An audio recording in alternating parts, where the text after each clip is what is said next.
Assalamualaikum warahmatullahi wabarakatuh. Hamdan wa syukurillah amma ba'du. Yang terhormat kepada dosen pengampu Ibu Eka Yulianti, SE MSc CRB Ciputi. Baiklah, dalam rangka presentasi mengenai pengantar ilmu ekonomi, baiklah perkenalkan kami dari kelompok 5 yang akan membahas tentang bangunan sistem keuangan, tugas, tujuan, dan peran Bank Indonesia. Inilah anggota kami yang terdiri dari 3 orang. Yang pertama saya sendiri yang bernama Nasro, dan yang kedua ada Sukria, dan yang ketiga ada Suryadi. Baiklah, langsung saja. A. Latar belakang. Dalam kehidupan perekonomian modern, uang dan bank memang peranan yang sangat penting.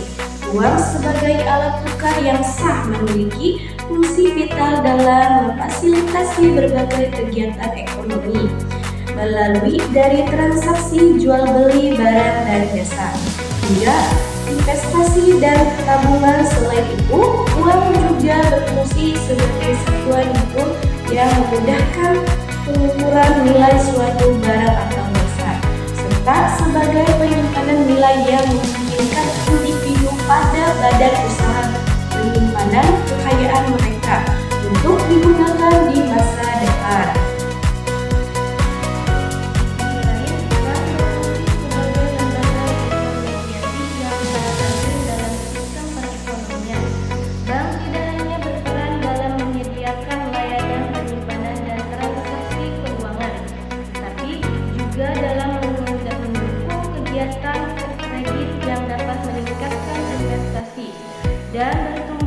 Dan pertumbuhan ekonomi. Keberadaan bank juga penting dalam menciptakan likuiditas di pasar, menjaga stabilitas nilai mata uang, dan mengatur arus uang yang beredar dalam perekonomian. Masalah. Yang pertama, apa itu pengertian uang? Yang kedua, apa arti uang? Yang ketiga, bagaimana peran dan fungsi uang? Yang keempat, bagaimana tugas bank? Yang kelima, bagaimana tugas bank? Selanjutnya, tujuan masalah. Pertama, untuk mengetahui pengertian uang. Yang kedua, mengetahui arti uang. Yang ketiga, mengetahui peran dan fungsi uang. Yang keempat, mengetahui tujuan bank. Yang kelima, mengetahui tugas bank. Baiklah, langsung saja. Pengertian uang. Uang adalah alat yang digunakan sebagai media pertukaran dalam transaksi ekonomi. Secara umum, uang memiliki tiga fungsi utama yang penting dalam perekonomian. Yang pertama ada alat tukar. Uang memfasilitasi transaksi jual beli barang dan jasa. Tanpa uang, perdagangan akan sulit dilakukan karena sistem barter yang tidak pasti. Yang kedua ada satuan hitung. Uang digunakan untuk mengukur nilai barang atau jasa, memberikan standar yang memudahkan perbandingan harga dan nilai. Yang ketiga ada penyimpanan nilai. Uang memungkinkan seseorang atau badan usaha untuk menyimpan kekayaan dalam bentuk yang dapat digunakan di masa depan. Uang yang disimpan dapat menjaga nilai kekayaan meskipun seiring waktu terjadi inflasi atau deflasi. Selanjutnya ada arti uang. Arti uang secara luas, uang adalah alat yang diterima secara umum untuk mempermudah transaksi dalam perekonomian, baik untuk membeli barang, jasa, maupun membayar kewajiban. Secara luas, uang tidak hanya terbatas pada uang fisik, kertas, dan logam, tapi juga mencakup uang gira, saldo di bank, dan uang elektronik digital. Selanjutnya ada arti uang secara sempit. Uang secara sempit adalah alat pembayaran yang sah berupa kertas atau logam yang digunakan dalam transaksi atau membeli barang dan jasa. Uang berfungsi sebagai alat tukar yang diterima secara umum dan perekonomian. Selanjutnya ada peran dan fungsi uang. Uang memiliki peran yang sangat penting dalam perekonomian modern, baik untuk individu, perusahaan, maupun negara. Secara umum, fungsi uang dapat dibagi menjadi beberapa aspek utama yang mendukung kelancaran transaksi ekonomi dan dari sistem keuangan. Berikut adalah peran dan fungsi utama uang. Yang pertama ada alat tukar. Uang berfungsi sebagai alat yang memudahkan transaksi antara pihak-pihak yang terlibat dalam perdagangan barang dan jasa. Yang kedua ada satuan hitung. Uang digunakan sebagai alat untuk mengukur dan membandingkan nilai barang dan jasa dalam perekonomian. Yang ketiga ada penyimpanan nilai.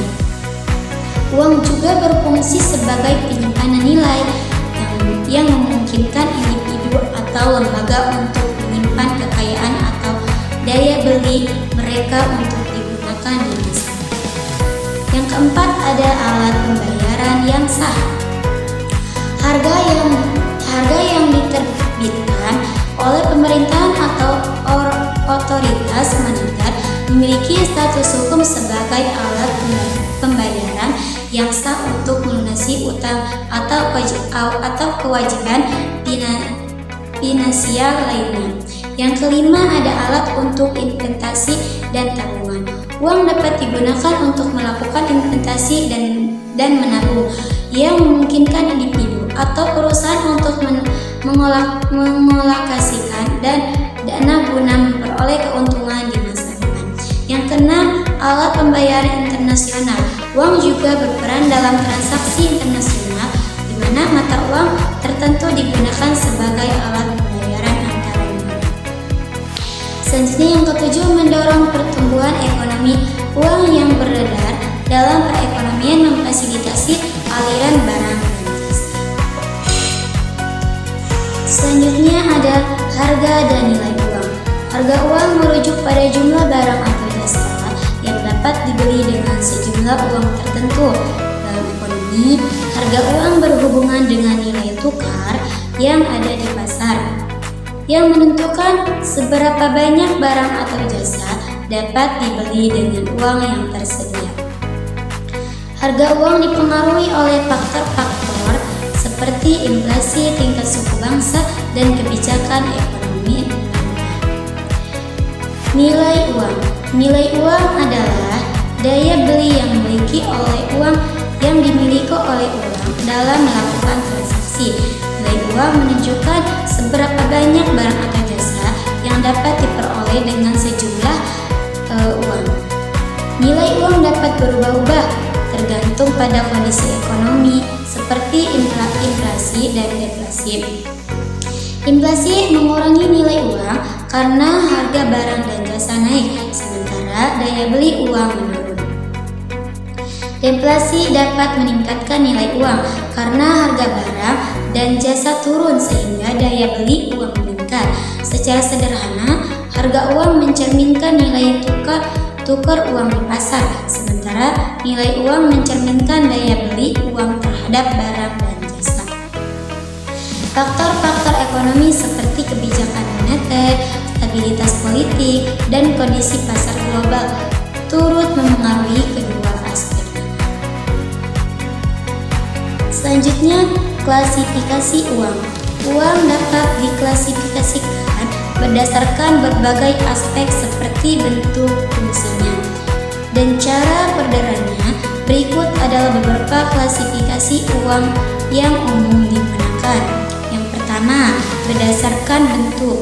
Uang kertas, uang yang berupa kertas dan logam seperti uang kertas dan koin yang diterbitkan oleh pemerintah atau bank sentral dan digunakan sebagai alat pembayaran yang sah. Uang giral, uang yang tidak berupa bentuk fisik tetapi tercatat dalam bentuk saldo di rekening bank seperti cek, transfer antar bank, dan saldo rekening giro. Uang giral ini digunakan dalam transaksi yang lebih mudah dan praktis. Yang kedua berdasarkan fungsi. Uang primer, uang yang memiliki nilai intrinsik, yaitu nilai uang tersebut berhubungan langsung dengan bahan bakunya seperti emas dan perak. Uang sekunder, uang yang nilainya tidak diterima oleh bahan bakunya, melainkan berdasarkan kepercayaan masyarakat terhadap pemerintahan atau bank sentral yang menerbitkannya. Uang kertas dan koin modern adalah contoh uang sekunder. Yang ketiga, berdasarkan cara peredarannya. Uang beradar, uang yang secara aktif digunakan dalam transaksi ekonomi sehari-hari. Ini termasuk uang kertas yang beredar di masyarakat. Uang yang tidak beredar, uang yang disimpan atau ditahan, seperti uang yang ada dalam rekening bank atau yang disimpan di brankas sebagai cadangan. Yang keempat, berdasarkan nilai. Uang penuh, uang yang nilainya sama dengan nilai yang tertara di atasnya, seperti uang logam atau kertas yang memiliki nilai sesuai dengan bahan pembuatnya. Uang tidak penuh, uang yang nilainya lebih kecil dari nilai yang tertera di atasnya, seperti uang kertas atau koin yang hanya berfungsi sebagai alat pembayaran dan tidak memiliki nilai intrinsik yang setara.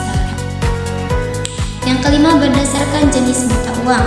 Uang nasional, uang yang diterbitkan oleh negara tertentu dan digunakan dalam wilayah negara tersebut, misalnya rupiah di Indonesia, dolar di Amerika Serikat. Uang asing, uang yang diterbitkan oleh negara lain dan digunakan dalam transaksi internasional atau di negara yang tidak menerimanya sebagai alat pembayaran yang sah. Klasifikasi uang ini penting uang memahami bagaimana uang berfungsi dalam ekonomi, serta bagaimana jenis uang tertentu digunakan di berbagai situasi dan konteks ekonomi. Dan di sini saya akan menjelaskan pengertian bank. Bank adalah lembaga keuangan yang berfungsi untuk menghimpun dana dari masyarakat dalam bentuk simpanan dan menyalurkan kembali dalam bentuk kredit atau pembiayaan. Bank juga menyediakan berbagai layanan keuangan lainnya seperti transfer uang, pembayaran, serta investasi. Bank bertujuan untuk mendukung kelancaran perekonomian dengan menyediakan fasilitas yang memfasilitasi transaksi dan perputaran uang dalam perekonomian.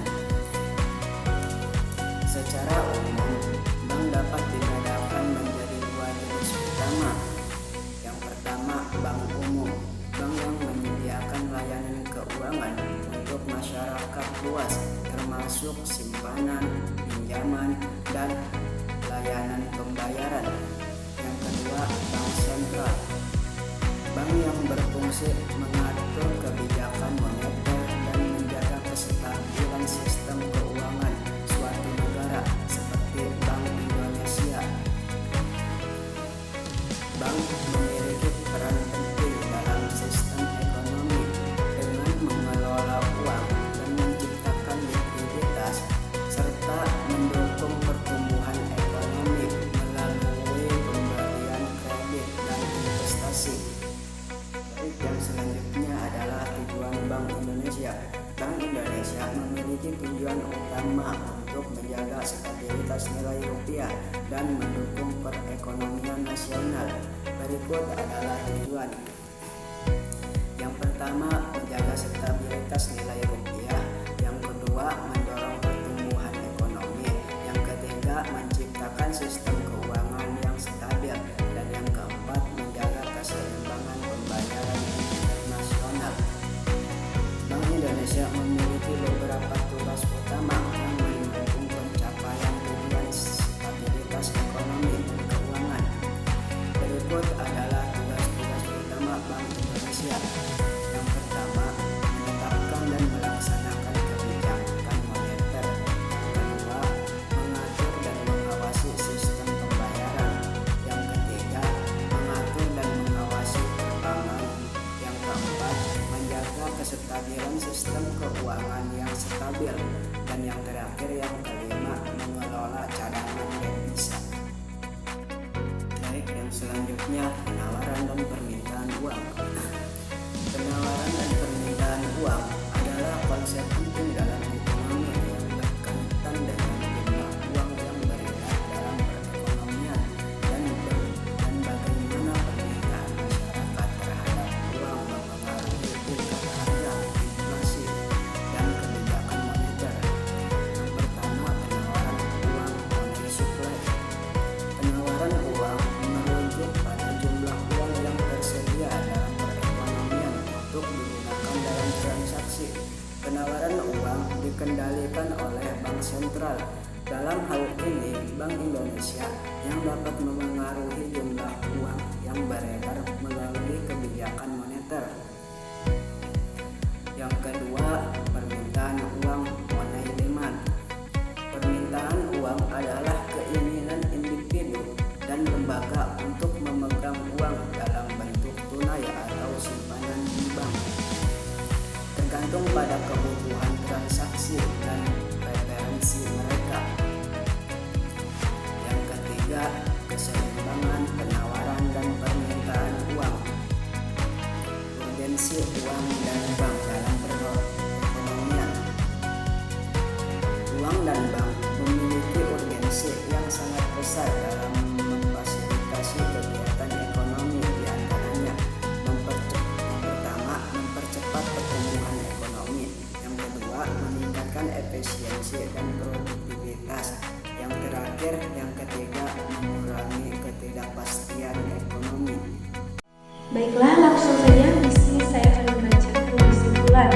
Uang dan bank memiliki peran yang sangat penting di dalam perekonomian, baik sebagai alat tukar, penyimpanan nilai, serta sebagai lembaga yang mendukung aliran dana dan stabilitas ekonomi. Urgensi keduanya tidak bisa dipandang sebelah mata, mengingatkan mereka adalah elemen dasar dalam memastikan kelancaran dan pertumbuhan ekonomi. Keberadaan bank yang sehat dan sistem uang yang stabil saat berpengaruh dalam menciptakan sistem ekonomi yang efisien dan berkelanjutan. Oleh karena itu, pemahaman yang mendalam tentang keduanya saat dilakukan dalam menghadapi ketimpangan ekonomi global yang terus berkembang. Nah, selanjutnya B. Saran peningkatan literasi keuangan. Masyarakat perlu diberikan pemahaman yang lebih baik mengenai layanan dan manfaat bank untuk meningkatkan penggunaan layanan peran bank secara bijak dan efektif. Penguatan regulasi dan penguasaan bank. Pemerintah dan Bank Indonesia harus memperkuat regulasi dan penguasaan terhadap sektor pemerintah dan bank. Peranan untuk memastikan stabilitas dan mengurangi risiko krisis keuangan. Inovasi layanan peranan bank digital. Bank perlu terus berinovasi dengan menyediakan layanan peranan bank digital untuk memudahkan akses masyarakat terhadap layanan peranan bank dan mendukung inklusi keuangan. Baiklah, cukup sekian dari kelompok kami. Wassalamualaikum warahmatullahi wabarakatuh.